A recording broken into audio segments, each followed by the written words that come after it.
Queasy and exhausting. New frontiers and unrelatability. A lifestyle show that's smug, syrupy endurance watch that you would rather fry your eyeballs out than sit through. Etc., etc., etc. Those are some of the reviews for With Love Meghan. I read some other stuff on TikTok yesterday. I can't even find it, but it was just people being people. We know how the internet is in general, but some of the stuff that people were saying, it's like, you literally have nothing that you're actually giving. You just don't like her. You don't like her because she's black. Like, please just acknowledge it. You're just racist. I hate to see it. I hate to see it. I literally hate to see it. Let me start this episode by saying I do think there are things we can learn from Meghan. And also, I kind of relate to Meghan in a few ways. There's a lot of ways I can't relate to Meghan, as we all know, but like there's some ways that I kind of do. And one of them is we are both light-skinned, biracial, conventionally pretty women. And some of the ways that she's been attacked in the press and the media over this whole span of ever since Meghan Markle became a household name, some of the ways that she has experienced racism has been very similar to some of the ways that I've experienced racism as a light-skinned, conventionally pretty woman of color. Now, that's really where all of it ends, because beyond that, me and her have had very different lives. She has a black mother and a white father. I had a white Italian mother and a black father, and she grew up in California. I grew up in Detroit. I'm really not even honestly trying to compare myself to her all that much. I'm just saying, like, there are ways that I've experienced racism that have felt oddly similar. And so as soon as she got in the news, started dating Harry, and it became a big thing, I was just like, ain't this about a bitch? Ain't this about a bitch? Now, first, before we start this episode, let me tell y'all that in the spirit of Meghan, I'm wearing a button-down jean shirt, which I never wear. This is not my style. I'm wearing nude nails and, ever so whimsical jewelry, just in the spirit of channeling Meghan. I don't even usually wear my hair straight, but I just started wearing it. By the way, this is not an 18-inch bust down, y'all. This is my real hair. Okay, this is my real hair out here in these streets, just thriving and long. And I did this myself, too. The cut, the color, the straightening, the curls, y'all. How did I get so talented? I'm just kidding. But the truth is, like, I usually wear my hair natural and it's big and it's curly, and I do a lot of protective styles. But I just thought, I'm going to continue to channel Meghan today with the look. Even, you know how she always, the sister girl always got her cuffs rolled up. So I have my cuffs rolled up. By the way, if you're just listening to this, you can see on YouTube, but on the cover, I'm sure you can see my shirt. Anyway. That's my little homage to Meghan before we get going. So we're going to talk about With Love Meghan, and I think what there is to learn from her, because I think there are lots of things to learn even from our parasocial relationship with her. This past week, I watched With Love Meghan on Netflix, which is her kind of, cooking lifestyle show. I thought it was very whimsical and very lighthearted and very cute. I thought it was sweet. I was very inspired by the kind of joy that it's very obvious that she gets from cooking for other people. I think she even says in the show at one point, like, this is my love language, cooking for other people, seeing them happy, seeing them love my food and enjoy my food, which I think is just the gift of hospitality. It's very obvious that she has the gift of hospitality. And as someone who does not have that gift, it's not innate in me, but I have one of my very best friends has the gift of hospitality. And I've seen up close and personal how much those people, they love loving you with their food. They love it. And they love watching you love it. And I could see that in her. And I loved that about the show. I love that it came out that she has just a childlike joy to the kind of things that she was doing, like getting the honey from the bees and putting the little flowers on the everything, really. The donuts and the eggs and everything had an edible flower on it, which I hadn't even heard of. And just like the homemaking aspect of it, I'm someone who did not grow up with a mom who celebrated that in any way or taught me anything about homemaking. I still don't really know a lot about homemaking. I kind of aspire to, but it feels still really big and overwhelming to me. I learned a lot about just from watching the show. I feel like I learned a lot. Actually, I made her one pot pasta the second day after I watched the first episode where she makes it. And it was so good. I added bacon in mine. But it was still so good. And my son, who usually doesn't like pasta, was just like, oh, this is actually pretty damn good. To address some of the complaints that people have about its unrelatability. Okay, y'all, here's the thing. Is her lifestyle out of touch for most of us, for 98% of the country? Yeah, it is. It's out of touch. She's got a whole garden, and not just a garden, but like everything that you could ever grow, it seems like, on the planet is in that garden. That was the thing. I was just like, do you really like have access to every single food group growing in your backyard like all year? Like, I know it was a set. I know the house was a set, but I wasn't sure if like the garden was her garden at her house or if it was part of the set. But either way, yeah, that's out of touch. Even honestly, just being a stay-at-home mom and being home and available and accessible to your kids all day and not having to go to work is out of touch for most of us. I think being able to make hundreds of millions of dollars just exploring your creativity is out of touch. Yes, I can acknowledge that, because I believe that her and Harry signed $100 million deal to produce lots of different shows for Netflix, including the first one, Harry and Meghan, the documentary, and then this one, and then I think the podcast. I don't know if that's part of it, but either way, the whole thing is a lifestyle that a lot of us aren't privy to. But I think for those of us who aren't haters and assholes, we can acknowledge, yeah, that's not my life. And I can still be happy for her that she's living that life. And I can still learn from her. And I can still enjoy the whole experience of getting to watch it. It also feels a lot sweeter to me to be able to watch it knowing that she just came out of the most racist empire that's ever existed in known history to man. Literally, she came out of the British royal family that is part of colonizing the entire planet. Literally the most damaging empire the world has ever seen.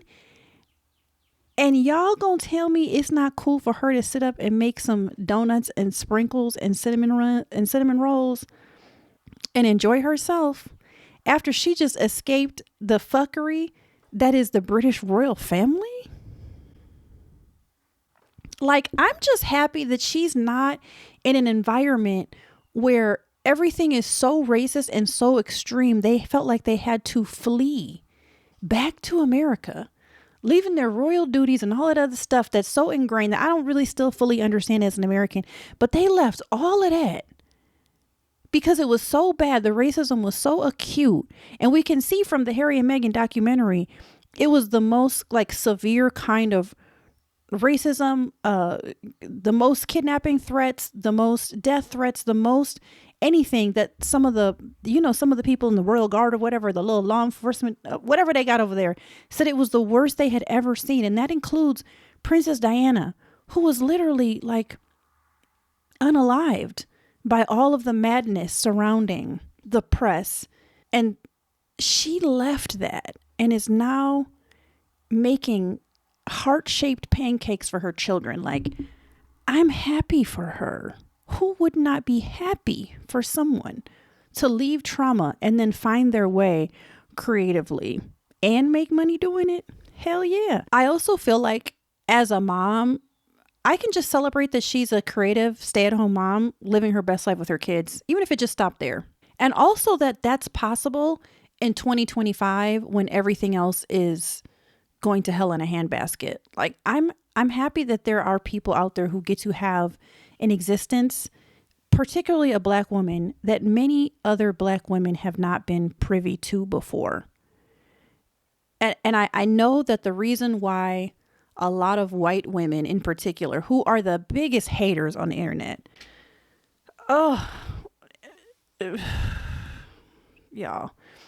But I know that part of the reason that white women can't stand her is because they can't be her. They will never be her. They'll never be married to their prince. They'll never be married to a white, redheaded prince who governs I know it's not governed, but I don't understand royal family dynamics, but who's an important prince, okay, across the sea, they know they'll never be her. And they're really just jealous, bitter, hating ass Karens. It's insane. After I watched the documentary and saw like the kind of trauma that she was experiencing, particularly race related trauma, it was kind of shocking. I'm so glad they left. And it's very sad to me that I've seen a lot of people label her as a narcissist for wanting to leave for wanting to leave the royal family, for, what they say, forcing Harry to leave. It's, that's not what a narcissist does. Yeah, people are very confused about that. But I think the first thing we can learn from her is a powerful level of resilience. And here's the thing, which I think not just resilience, but being firmly who you are and kind of getting your man, getting your bag, getting who you are and still moving forward despite the haters is kind of a flex. One of the things that Meghan talked about that she got hated on so much was that statement that she made about how that people never brought up race as much as when she, started dating Harry and joined the royal family, moved in, all that shit. That is one way I really have related to her and have felt like, I understand you, because as a light-skinned Black person, as a biracial person, we're both biracial, a lot of times this really weird dynamic will happen where, I'm just light enough. I mean, you can look at me and see I'm a sugar cookie. I'm light. Okay. I'm light skinned. And growing up, I realized that for some reason, when I would be around white people, just in all white spaces, they would talk badly about Black people. And number one, just saying it, just outright saying stuff that was just like, this is insane that you're saying this in front of me. When I was younger, I didn't understand it. And the first time it ever happened was my stepdad and my stepdad's mom. What am I saying? My stepdad's wife. And when I say stepdad, this was my older siblings, their dad. For a little while, he was like, yeah, you can hang out with me. And maybe he was trying to give my mom a break. So him and my mom weren't together. I called him Daddy Dwayne. So Daddy Dwayne and his wife Sherry were in the car. I'm just giving y'all a little example, but this happened to me all the time. But it was one of the ones I remember so vividly. And we were in the car and we were leaving. Oh, I forgot the name of the mall. It was one of the malls that mostly white people used to go to.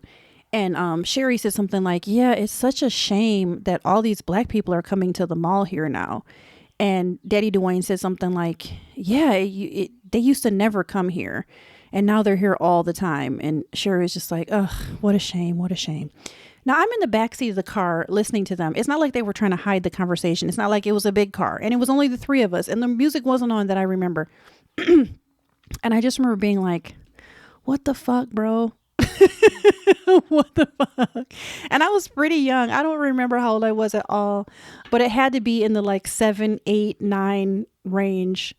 So I was pretty young and just feeling like, I am Black. Why would you say that in front of me? I'm so confused, but I was young enough and confused enough. I didn't say anything. I didn't address it at all. And then for me, my mom sent me to lots of white spaces. My mom, who was white, was trying to keep me out of Black spaces. I almost felt like my mom was trying to protect me from Black spaces and Black people as often as possible. When we shopped, we went to the white stores, the grocery stores, the post office. When we left my street, we was turning right onto 6 Mile and headed towards Redford and the suburbs. And we were never turning left and headed towards the city of Detroit. Okay. Because my mom was like, I'm going to get you out of here. If we got to live here, I'm going to get you out of here. So she was sending me to a white church. I was going to a white little youth group called Awanas. And then she was putting me in white schools. My mom was like, you're not going to hear from Black people. If it's up to me, you're not going to hear from these Black people. And the more I was around these white people, the more they just kept talking about stuff about Black people. Or they'd say something, it was real sick and demented too. They would say something bad about Black people. And then they'd be like, you understand, don't you, Grace? Like they wanted me to join in on bullying other Black people. And I was just always like, what is happening here? So I feel like from a fairly young age, I had to, maybe unlike Megan, because she grew up in California, Detroit is very, very racially segregated. So there was just very rarely spaces where there was a lot of us in every room. Not like where I live now, which is odd, but where I live now, like it's more integrated. But Detroit is highly segregated. It's highly segregated as hell. So when I was growing up, it was either me and all white people or me and all black people in rooms and or wherever I was.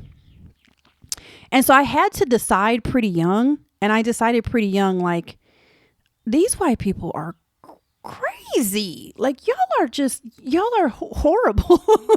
It was just pretty obvious. So I drew my line in the sand pretty young, but it still kept happening the more I was in these white environments. And it was just like when I was around black people growing up in Detroit, somebody would say here and there, like, well, what are you? Well, what is you?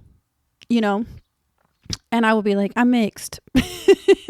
And then at some point I just started saying I'm black. I didn't even fuck with the I'm mixed, because it felt like then they were going to ask more questions and I just didn't always want to answer, because it was just kind of like, I'm really over this conversation. Like, I've had this conversation like 400 times now, even though I know you're curious. So sometimes I just be like, I'm black, which is what I say now. I don't even go into it now. Not even because I don't feel like it. It's just like, I don't have Italian identity. I could lie. I could try to pretend. I don't have no identity in being a white woman at all. So I'm black. But anyway, so when I was around all black people, it just didn't seem like race was talked about very much. It was a few questions here or there, the initial, what are you? And then it was like kind of over with. And then we just went on to doing what we were doing, and it just didn't get brought up. So I can kind of understand from Meghan's point of view, like growing up where she grew up in LA, that some people accepted her or just didn't talk about it a lot. And then all of a sudden you go to this whole new environment with all white people, and it's like all they can talk about. And I relate to that from going to white schools and stuff, when it just got brought up so much.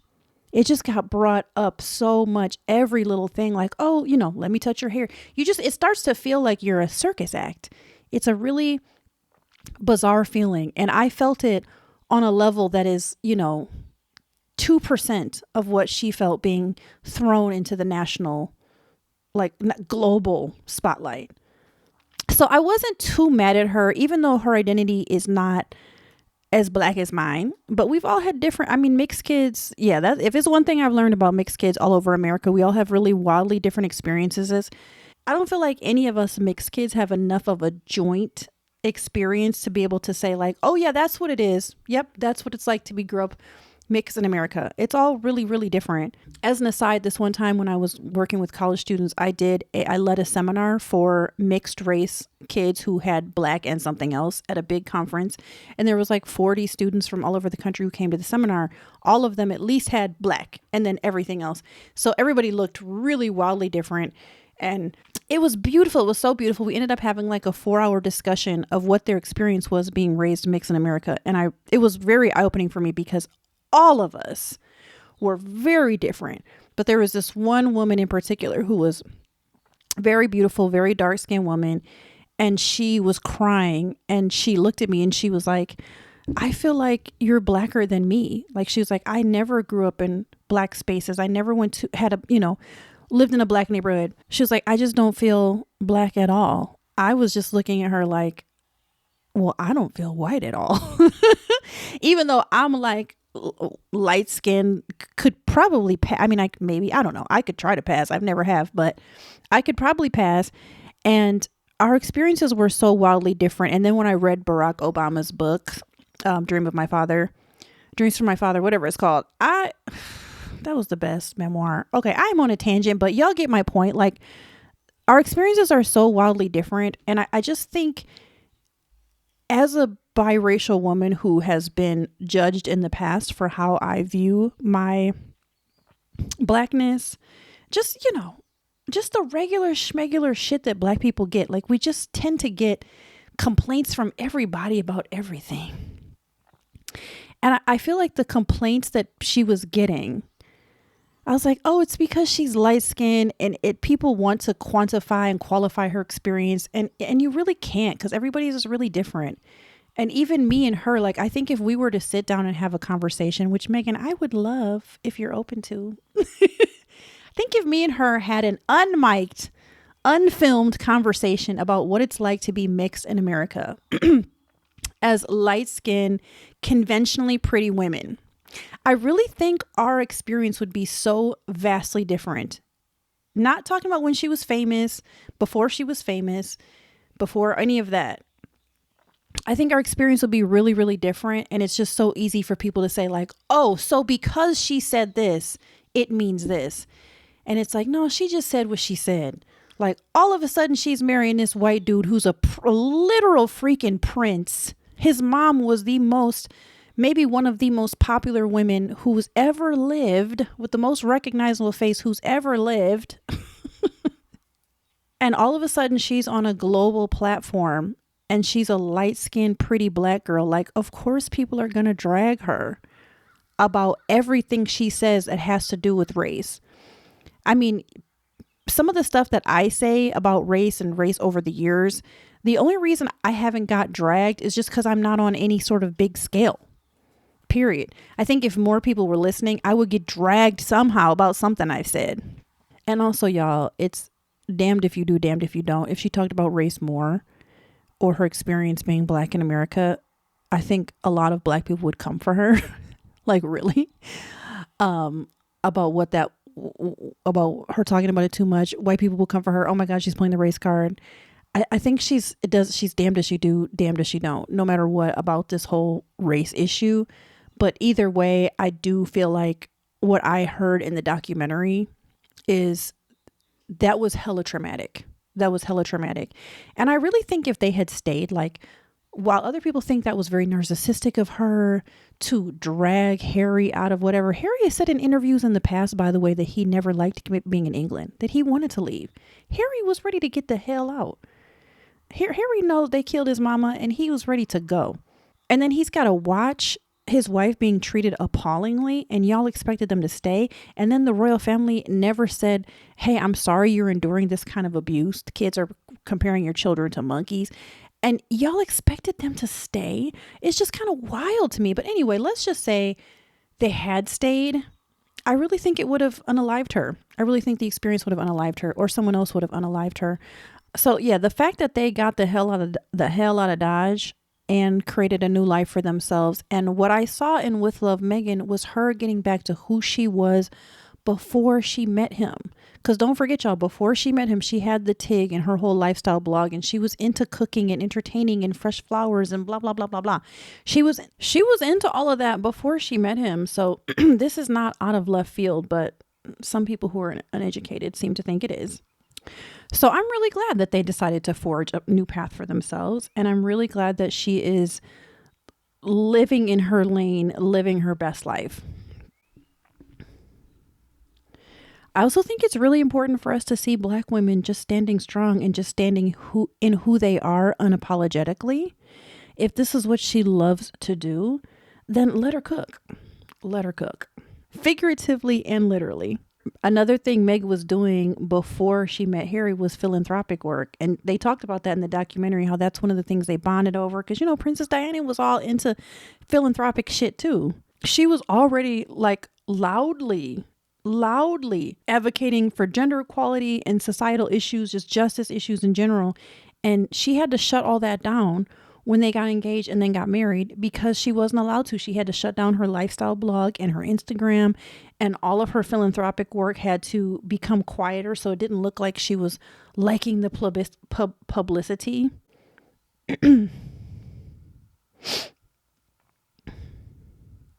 You know, but they bonded on some of that philanthropic shit. They bonded on her love of social justice and wanting to do all of that. So I think what's really beautiful about seeing this show for me was seeing her, I know there's no philanthropic part of it to cook for your friends and family, but seeing her doing what she loves to do, that is who she was when Harry met her. And she said that in a recent interview. I forgot where I read it, but she basically said, I think Harry seeing me come alive again and have that spark in my eye has made him love me more. I forgot how she said it, but basically like he's seeing how happy this all makes me, and it makes him reminded of the woman he met.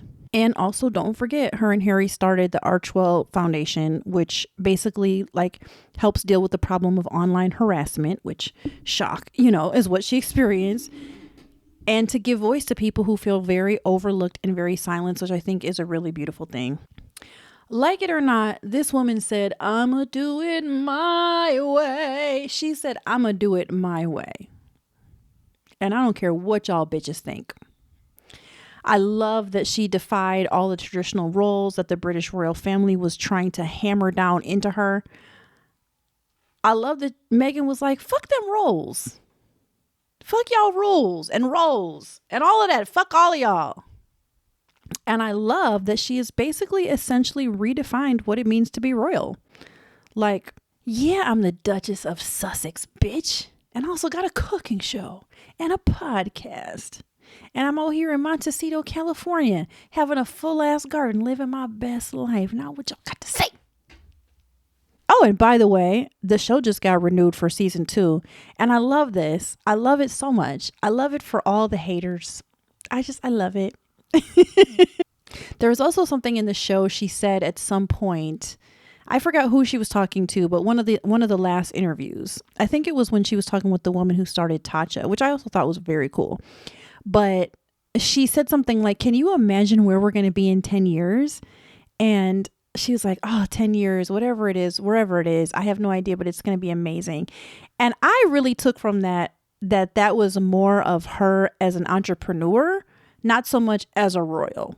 And not even so much maybe as a wife or a mom, even though that's certainly part of it. But when she was like, "Oh, in 10 years," and you can just see her kind of brain calculating. And I was thinking, this is what she's made for. This is really what she wants to do. Like, it's obvious from everything she said, from the book, the documentary, when you take all of it, like this woman is a creative and she's a leader, and she doesn't want to be dimmed. She doesn't want to be dimmed, and becoming Harry's wife could have dimmed her. Basically like William and Kate. Kate has been completely dimmed. We don't know nothing about Kate, except for that she's William's wife and that she has cancer, which I'm so sorry to hear. And hopefully she's okay. I don't wish any ill will on any human at all, except for Trump and Musk and Candace Owens. But other than those three, I don't have no ill will for any human on this planet. But Kate has been dimmed.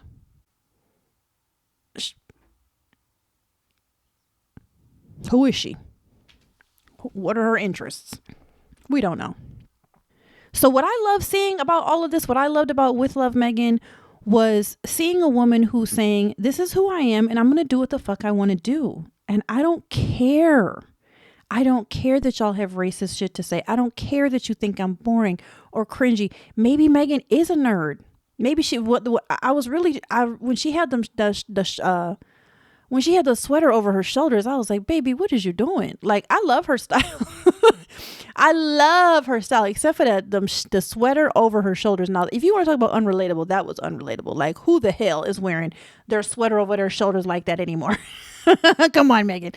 But other than that, like, I love that she gave us a glimpse into a very light-hearted side of her. I love that you could see the twinkle in her eye when she would try something, that she made and she loved it. I love that she gave us ideas, etc., etc. I could go on with all the little cutesy stuff, but I loved it.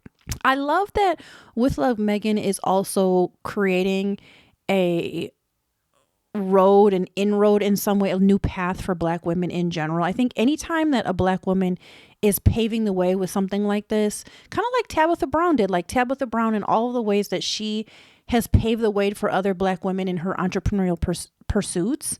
I think With Love Meghan does that for us as well in a different way, because again, her life is different than all of ours. She is a royal, and that's still all there, but it still does not only pave the way, but I love that for me as as mother of a Black daughter, can show her this and be like, look at this Black woman who looks like us, which she actually does look like us. Like me and my daughter are both this light skin. We have the same kind of hair as Meghan, etc. and say, look at this woman who literally looks like us doing something like this on this scale and loving it and enjoying it and living in her soft life luxury black girl era. And it's a good thing, baby girl. It's a good thing. Also, we need to recognize there's power in her voice. Like, for example, the le creuset, le creuset. I didn't, I'm so uncultured, y'all. I'm such an uncultured swine. I didn't know anything about le creuset, le creuset. I didn't even know that. Had never heard of the company before. And actually, when her and Mindy were talking about it, I thought they were talking about a literal dish. I thought there was a dish called le creuset. And then come to find out it's this whole big thing with pans. Luxury pans.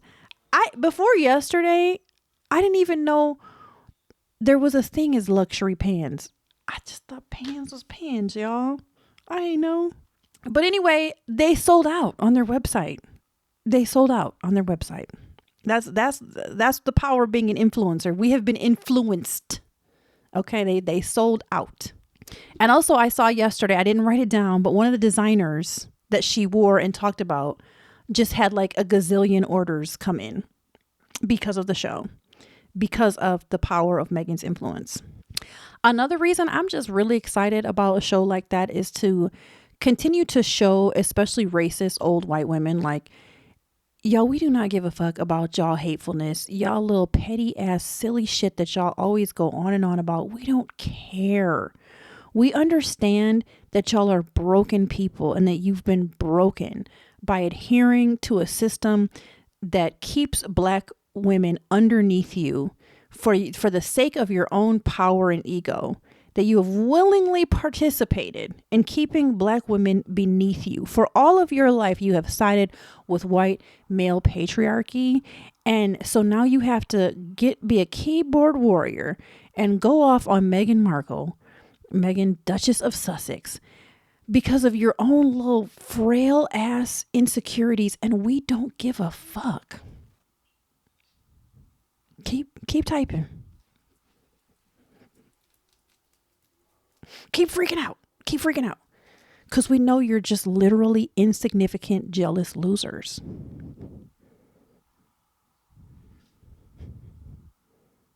Yeah.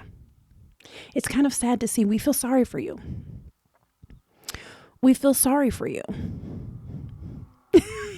We see how hateful and terrible you are on these internet streets, and we feel sorry for you. Because you're cursed. And we know that you will never have what Meghan has. Beauty, money, and the prince in her castle. Sorry, bitches.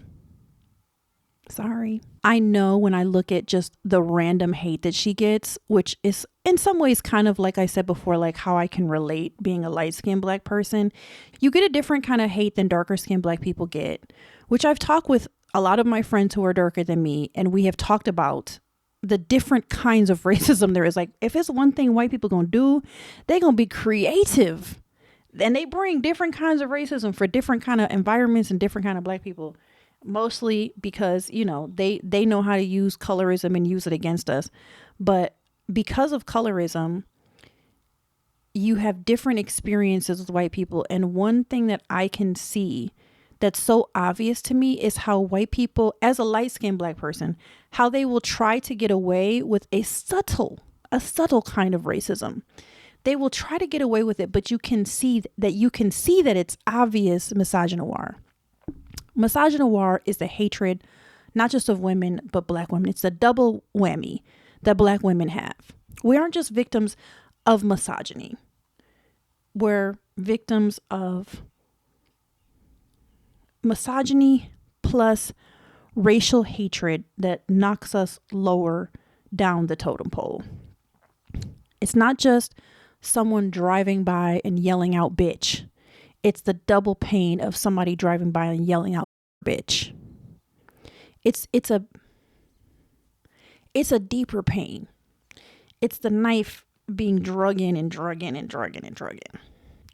And I think just looking at the reviews, like doing some research for this episode, looking at the reviews, looking at what people had to say, and me just being like, this is so obvious. They're trying to be subtle about their racism, or they'll be like, no, it's not about race.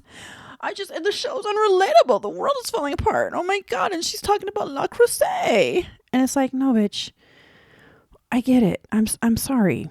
I can see it. I can see your race. I can see that this is about race. I can absolutely see. And I know that because this is a world that I have had to learn to survive you in. As a light-skinned Black person, I've had to survive you. Okay? So I can see it. In the same way, many millions and millions and millions of women was trying to warn the nation, the world, everybody before Trump's first election. This man is dangerous. He's dangerous. This is before all sorts of stuff came out. This man is dangerous. Like, we can just feel it because we've had to learn how to survive in a world that prioritizes men and their safety and what they want, what they value. And so we know more than men about how to exist in a world full of men. And Black people know more than white people about how to exist in a world full of white people. So we know when white people is on their racist shit and maybe they don't even know. Or they don't know how they're doing it, or they do know and they don't give a fuck. Either way, we know. And it's obvious to me, like, what Meghan has experienced over and over and over again. It's just, they just hate her because she's a Black woman who married the white prince. And just looking at all these comments to see how consumed they are with it. And again, I sometimes, not usually, but sometimes feel a little bad. When you see someone consumed by hatred, sometimes you do feel a little bad for them. Like, wow, it must suck to be you. It really must suck to be you, to be filled with that much disdain and hatred and don't even know why. Like, God damn. It must really suck to be a racist white person, to have that much hate in your heart. Whew. So what I'm taking from With Love, Meghan, is, girl, just live your best life. It's a reminder to me. I hope it's a reminder to all of y'all to really live your best life. And living your best life is not necessarily being rich, by the way. It's not necessarily marrying a Prince of England. Living your best life really is figuring out who you are and what brings you joy and going and doing that thing. Going and doing that thing. And enjoying the process and enjoying the evolution that you go on as you try to learn and push into that. And I think a lot of that, honestly, is creativity.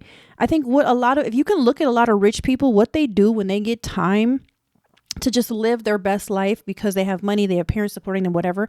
A lot of times people, they go pursue creative shit. They go on a creative quest. That's what people do when they have time, because that's who we are, who we're made to be as humans. That's who God made us. But anyway, and I feel like what she has done is tried to figure out, like, how can I be as creative as possible in the mundane? She says that over and over again in the show. Like, how can you just elevate something, like just take something and just elevate it? She kept saying that. But I think, when I think about that, for me, like, I'm a writer who hasn't written in a while, honestly. And I was kind of convicted about that this morning. Again, I keep feeling really convicted. Like, Royce, why are you a writer who doesn't write? Why? But that's the reason why I make YouTube videos and why I do this podcast, because it does scratch a very particular creative itch in me. And I'm also someone who is a speaker, and I love to teach and train and entertain in some way. And I don't know how to do that yet the best way. I'm still trying to figure that out, but I'm going to damn sure enjoy the process.